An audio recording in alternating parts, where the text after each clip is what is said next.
काय म्हटलं बघा, an electric dipole of moment P, dipole moment P, lying along uniform electric field P, electric field E.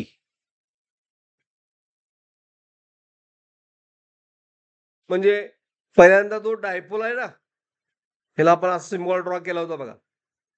S dipole moment P lying on electric field, बरोबर. मग ह्यामधला initial angle काय आला? 0 is a most stable condition झाली. Theta naught काय आला? 0 आला, right. हा, आता काय म्हणले, work done in rotating dipole through angle म्हणजे थीटा दिलाय किती? π/3. एवढ्या अँगल रोटेट केला तर वर्क डन किती? फार सोपा प्रॉब्लेम आहे. Work done nothing but what? Potential energy. Okay, P. आणि त्याचा फॉर्म्युला काय असतोय?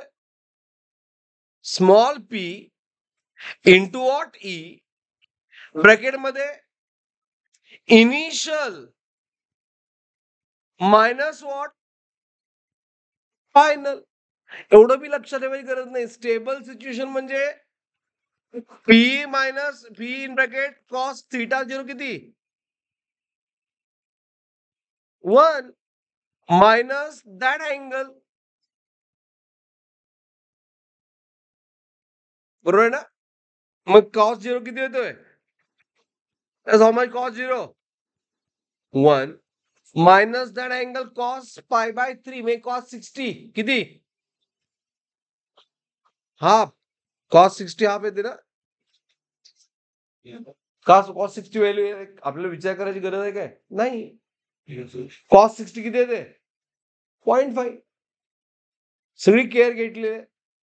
1 मायनस 2 नाही, 2 नाही, हाफ किती येणार? p/, is option. Is it clear? Okay. But असं सॉल्व्ह करण्यापेक्षा असं नाही सॉल्व्ह करायचं होतं. You have to remember this formula. अरे कुठे गेलं?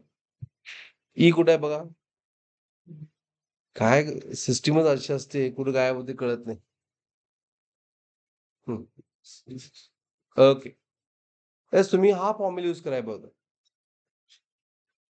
हा, इज पॅरलल टू फील्ड म्हणजे फॉर्म्युला डायरेक्ट कुठला?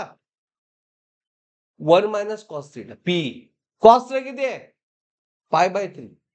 1 minus half p/3. You have to use this formula. हे तुम्ही लक्षात ठेवा. हे फॉर्म्युले बेस आहे सगळं. म्हणजे फास्ट प्रॉब्लेम सॉल्व्ह होतात.